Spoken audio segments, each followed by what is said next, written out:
गलत था। और आपने कहा कि इस्लाम में तो यह भी लिखा गया है कि रेप के लिए कोई माफी नहीं है। आप ही ने कहा ना, कोई माफी नहीं, सीधे मृत्यु दंड का। बिल्कुल।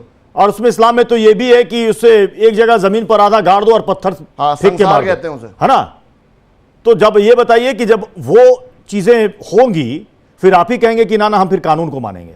यूसीसी को लेकर के आप लोग कहते हैं कि हम नहीं मानेंगे, अब आप कह रहे हैं आईपीसी, वहां पर आईपीसी कहां चला जाता है? फिर तो इस्लाम के मुताबिक वही सजा देनी चाहिए, आधा गाड़ दो पत्थर से मार दो, फिर आईपीसी तो सीआरपीसी कहां से आएगा? अब आप कह रहे हैं इस्लाम में यह चीज जायज है और नाजायज है। मैं पूछता हूं शाबानो प्रकरण में क्या हुआ था? उस वक्त कानून को माना था आपने? माना था। उस दबाव में सुप्रीम कोर्ट के फैसले को संसद ने बदल दिया।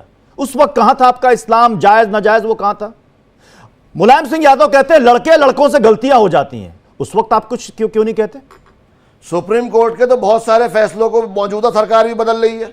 वो गलत था या सही था?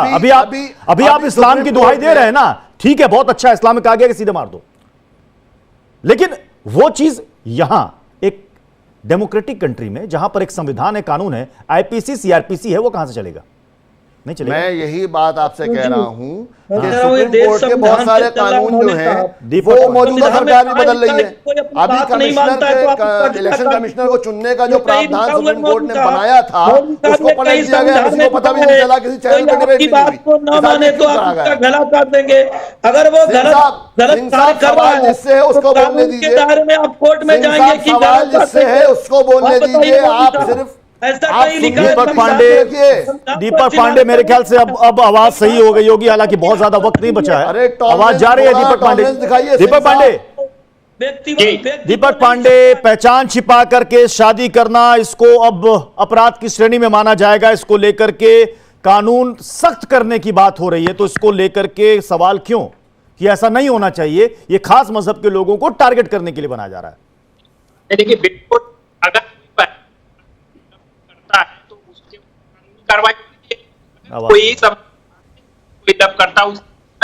आवाज नहीं आ रही है, माफ कीजिएगा दीपक जी, आवाज नहीं आ रही है, आवाज नहीं आ रही, कुछ तकनीकी समस्या है, आवाज नहीं आ रही। मैं चाह रहा था हसन साहब आप इसका जवाब दें। देखिए, ऐसा है कि अभी जैसा आपने अभी पूछा था कि हमारा देश संविधान से चलता है। संविधान में जो कानून प्रावधान आईपीसी सीआरपीसी जो चीजें मौजूद हैं और जो संविधान की आत्मा को संतुष्ट करते हैं उन कानूनों को माना जाता है। लेकिन जैसा कि सुप्रीम कोर्ट ने पिछली रूलिंग्स में कई बार कहा, बहुत सारे कानून जब सुप्रीम कोर्ट ने पलटे तो सुप्रीम कोर्ट ने ये कहते हुए पलटे कि ये कानून जो बनाया है सरकार ने ये संविधान की आत्मा के खिलाफ है। जहां तक रहा सवाल यूएपीए का या यूसीसी का या एनआरसी का, सीएए का, ये सारे कानूनों के प्रावधान जो मौजूदा सरकार ने पिछले 9 सालों में बनाने की कोशिश की है वो संविधान की आत्मा के खिलाफ है। इसलिए हम 3 तलाक को लेकर कानून बना दिया तो संविधान की आत्मा के खिलाफ हो गया।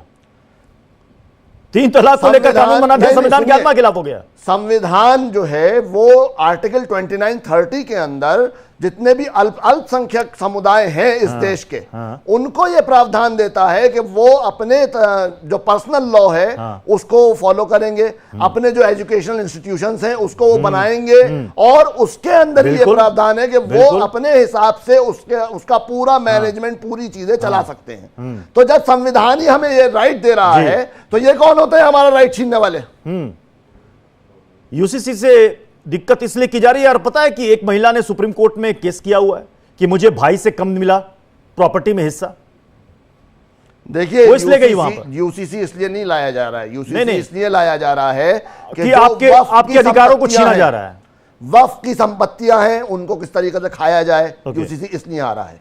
यूसीसी इसलिए आ रहा है कि जो हमारे आदिवासी लोग हैं जंगलों के अंदर, जो जंगलों में रहते हैं, जिनको संविधान प्रोटेक्शन दे रहा है, उनकी जमीनों को कैसे हथियाया जाए, उनके पेड़ों को कैसे काटा जाए, और वहां पर अपने जो मोदी जो भाजपा के दोस्त हैं अडानी अंबानी और ये इस तरीके के लोग जो देश को जोंक की तरह चूस रहे हैं, उन लोगों को कैसे फायदा पहुंचाया जाए। 3 तलाक कानून क्यों लाया गया था?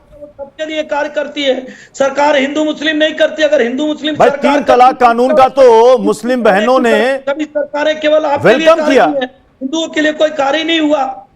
देखिए, तीन तलाक का कानून जो लाया गया, 3 तलाक का कानून सिर्फ इसलिए लाया गया, आप मुझे बताइए ना, 3 तलाक के नाम पर या 3 बार तलाक तलाक तलाक कह करके कितने मुसलमानों ने कितनी मुस्लिम बहनों को तलाक दिया है? कितने परसेंट केसेस हैं ऐसे हिंदुस्तान के अंदर? 1% भी केसेस नहीं है। और हाँ, इसमें केसेस आपको बहुत मिल जाएंगे कि जो मुसलमानों के अलावा कोर्ट में जाकर के डाइवोर्स हुए, तलाक हुए, और बहुत से तलाक ऐसे भी हुए कि जहां पर औरतों ने मर्दों से पैसे हथियाने के लिए तलाक लिया। यूनिफॉर्म पहनने का नियम है तो आप कहेंगे कि नहीं, हम तो हिजाब पहन के आएंगे। क्यों आएंगे? असल में भाजपा की जो मानसिकता है वो अनेकता में एकता की जो देश की हमारी विशेषता है, वसुधैव कुटुंबकम की जो हमारी विशेषता है हमारे देश की, उस विशेषता को खत्म करने की मानसिकता भाजपा, आरएसएस, बजरंग दल और विश्व हिंदू परिषद इन चीजों को अपने जहन में रख के इस देश को बर्बाद करने का काम कर रहा है। समय इजाजत दे रहा है, इस बहस को यहीं पर समाप्त करना पड़ेगा। कानून तो होना चाहिए, अगर कुछ भी गलत हो रहा है उसे रोकने के लिए कानून भी होना चाहिए और सजा का प्रावधान भी होना चाहिए, क्योंकि भाई अगर कोई आरोप लगता है तो देश की अदालत है, वहां पर जिरा कीजिए, साबित होता है तो सजा के हकदार आप होंगे।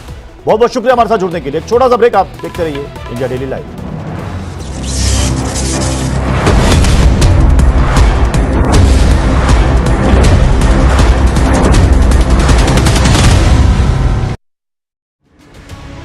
यूपी की योगी सरकार प्रदेश में जल जीवन मिशन की योजना को साकार कर रही है। ग्रामीण क्षेत्रों में पानी की समस्या दूर हो, इसके लिए योगी